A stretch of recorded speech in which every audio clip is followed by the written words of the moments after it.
अस्सलामुअलैकुम friends, my name is Arsalan Ahmed and you are watching PK bikes. तो friends, आज हम थोड़ी सी बात करेंगे गहराई में। आज हम उन तीन कंपनीज़ के बारे में नहीं बल्कि जो चाइनीज़ कंपनीज हमारे साथ कर रही हैं उसके बारे में बात करेंगे। और लास्ट में हम बात करेंगे कि अगर अदर कंट्री में कोई बाइक लॉन्च होता है तो उसमें क्या क्या फीचर्स मिलते हैं, और उन्हीं प्राइसेस में हमारे पास जो बाइक लॉन्च होता है बल्कि उससे ज़्यादा ही प्राइस में लॉन्च होता है तो फिर हमारे पास वो फीचर्स क्यों नहीं आते, थोड़ा सा इस बारे में बात करेंगे। सबसे पहले हम चले जाते हैं थोड़ा सा 47 साल पीछे। ठीक है, आज हमें पाकिस्तान में जितने भी बाइक्स मिल रहे हैं वो 47 साल ओल्ड मॉडल ही मिल रहे हैं। और चेंजिंग सिर्फ उसमें क्या आती है, सिर्फ हेडलाइट को चेंज कर दिया जाता है, या फिर उसके इंडिकेटर्स के डिज़ाइन को चेंज कर दिया जाता है, या फिर उसके टैंक के ग्राफिक्स को चेंज कर दिया जाता है। फ्रेंड्स, वही टैंक हमें मिल रहा है, ठीक है, वही साइड कवर हमें मिल रहे हैं, वही ओल्ड डिज़ाइन 47 साल पुराना ओल्ड डिज़ाइन हमें मिल रहा है।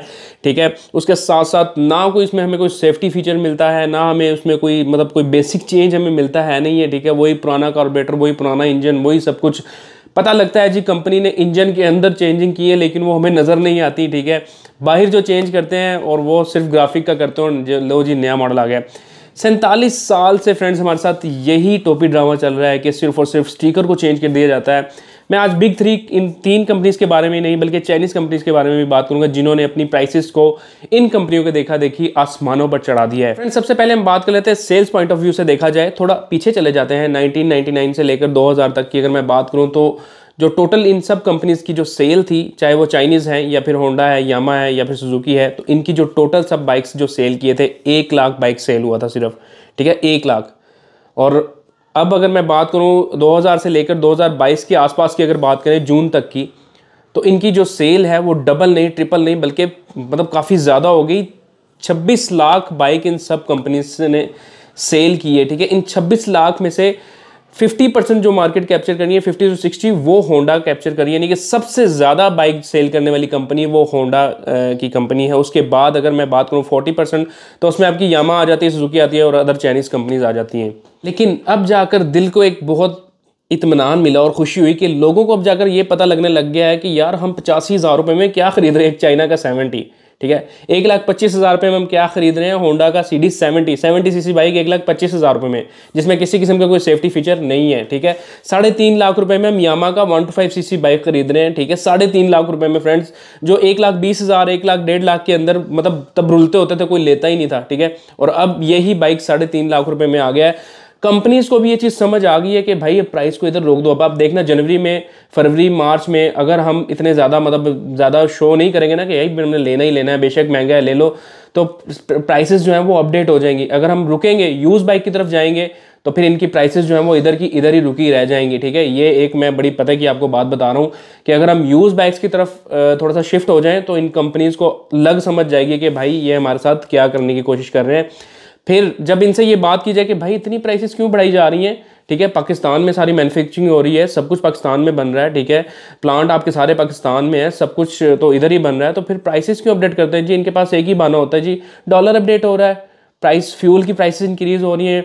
तो भाई जब इंक्रीज़ होती है तब तो तुम लोगों को याद रहता है प्राइसेस बढ़ाना, लेकिन जब प्राइसेस डिक्रीज़ होती हैं, नीचे आती हैं, तब प्राइसेस उधर की उधर ही रहती हैं। लेकिन अब देख लो कि 37 to 40% मार्केट जो है ना वो अब लोगों ने बाइक लेना ही छोड़ दी है।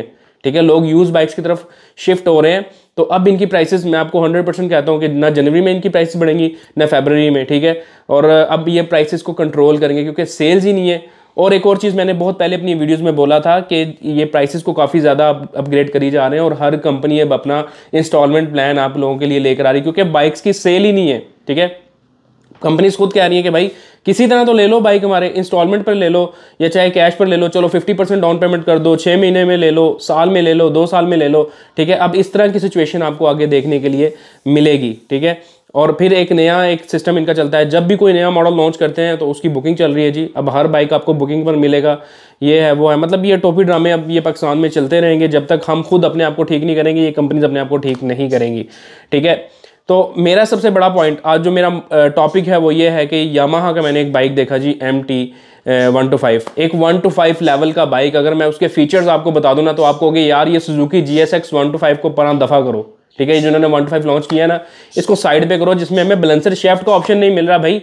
वाइब्रेशन जो है होंडा CG 125 के लेवल की है उसमें। ठीक है, और काफ़ी लोगों ने लिया और इसमें हमें यही कंप्लेंट्स देखने के लिए मिली। इवन के जो खुद इसको जिन्होंने सबसे पहले लिया उन्होंने सेल करके होंडा का जो CB150 है वो उन्होंने परचेज़ कर लिया। तो एक बेसिक सी चीज़ थी, अगर बैलेंसर शाफ्ट दे देते तो शायद इतनी बेइज्जती नहीं होनी थी इस मॉडल की। तो खैर यामाहा की बात करते हैं। यामाहा के बाइक में सबसे पहले मैं आपको बता दूं कि फ़ीचर्स तो बहुत दूर की बात है। सबसे पहले आप अपनी स्क्रीन पर उसका डिज़ाइन मुलाहिज़ा फरमाइए, ठीक है। जो डिज़ाइन देख कर ही दिल खुश हो जाता है। तो इस तरह के डिज़ाइन का बाइक अगर कोई बंदा अगर पाकिस्तान में इंपोर्ट होता भी है, अगर कोई 4 लाख या 5 लाख का भी सेल करता है, तो मैं यकीन करता हूँ कि आप लोग उसको परचेज़ करोगे।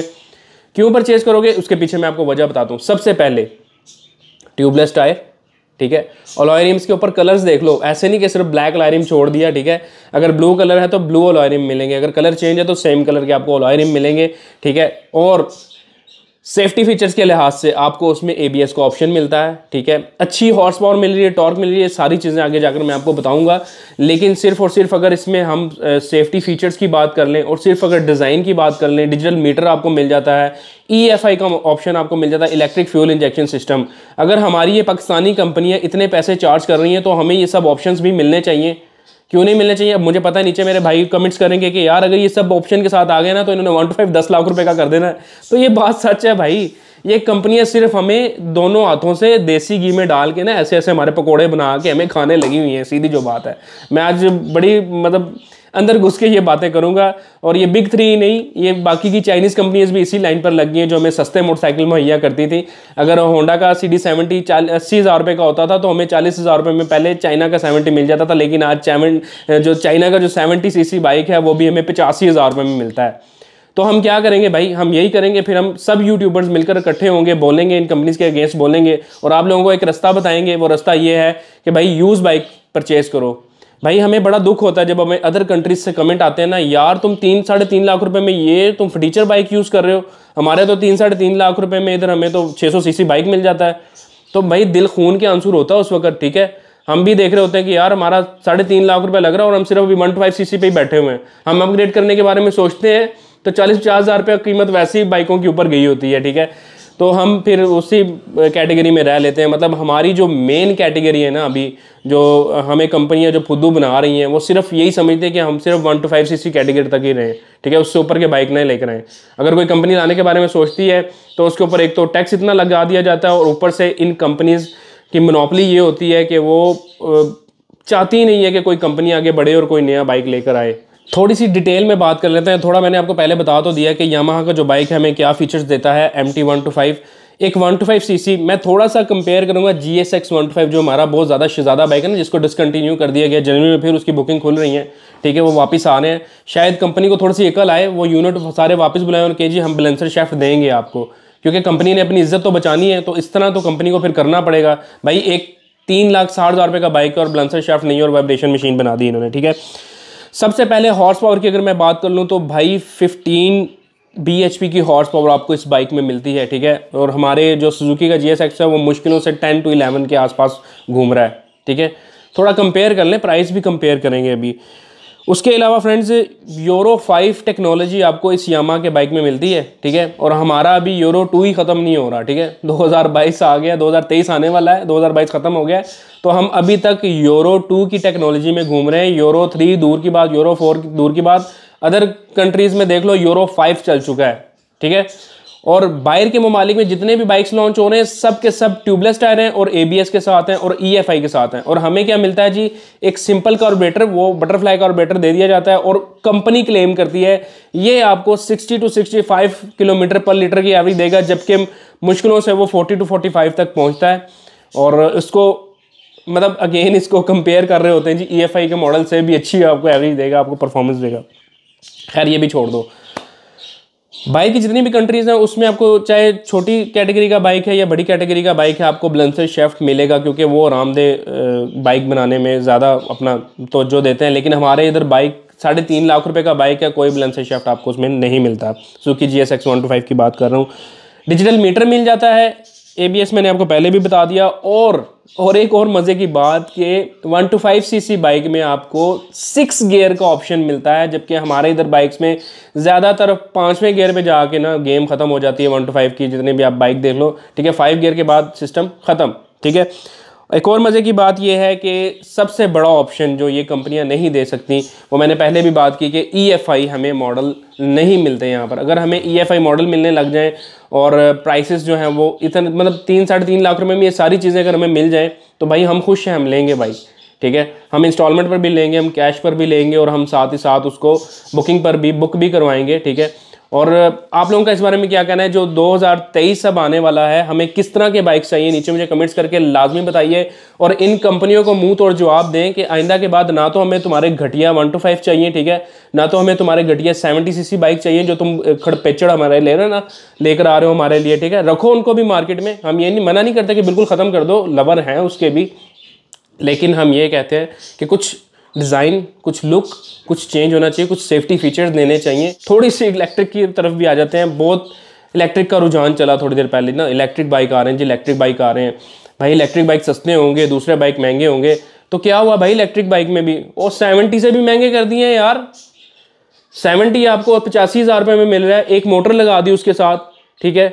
और इंजन अगर हम ख़त्म भी कर देते हैं, इंजन के पैसे तो निकाल लिए तुम लोगों ने, और फिर भी यार 1-2 लाख रुपए का 70 बाइक दे रहे हो यार, 2.5 लाख रुपए का 125 दे रहे हो। हमने तो ये सोचा था भाई इलेक्ट्रिक बाइक आएंगे, सस्ते होंगे, थोड़ा सुख का सांस लेंगे हम भी, चलो चार्जिंग पे पेट्रोल हमारा बचेगा, चलाएंगे 40-45,000, 50,000, 60,000 रुपये से स्टार्टिंग हो गए भाई। इलेक्ट्रिक बाइक 1.5 लाख 2-2 लाख रुपये से स्टार्ट हो गए, ठीक है। इस वजह से पाकिस्तान में उनकी भी नैया जो है वो डूब गई। क्यों डूब गई? 2 लाख रुपये का इलेक्ट्रिक बाइक आपको मिलेगा जैगुआर जी, ठीक है, 70 में। 2.5 लाख से ऊपर आपको 125 मिलेगा जी। फिर क्या करेगी अवाम भाई? जिसने इलेक्ट्रिक बाइक लेना है फिर 6 महीने बाद या साल बाद उसकी बैटरियां भी चेंज कराने का मसला है, तो फिर हम तो इसी सोच में पड़ जाएंगे। अगर ये इलेक्ट्रिक बाइक भी 50,000 रुपये से स्टार्ट होते और लाख रुपए तक जाते तो इनकी सेल काफ़ी ज़्यादा होनी थी। लेकिन क्या है ना कि बस जेबें भर लो, जेबें भाई जल्दी से जेबें भर लो, कोई पता नहीं आगे हालात क्या होंगे क्या नहीं। तो यही कंपनियां हमारे साथ इसी तरह कर रही हैं, ठीक है। आगे इनको पता है कि बिज़नेस के मामलात है नहीं है, ठीक है। पॉलिटिक्स मामलात जो हैं वो पाकिस्तान में स्टेबल हो नहीं रहे, डॉलर ऊपर नीचे जा रहा है और सिस्टम को यह नहीं, इन्वेस्टर सारा भाग रहा है। तो जितनी जेबें भर सकते हो भाई जल्दी से भरो और निकलो पाकिस्तान से।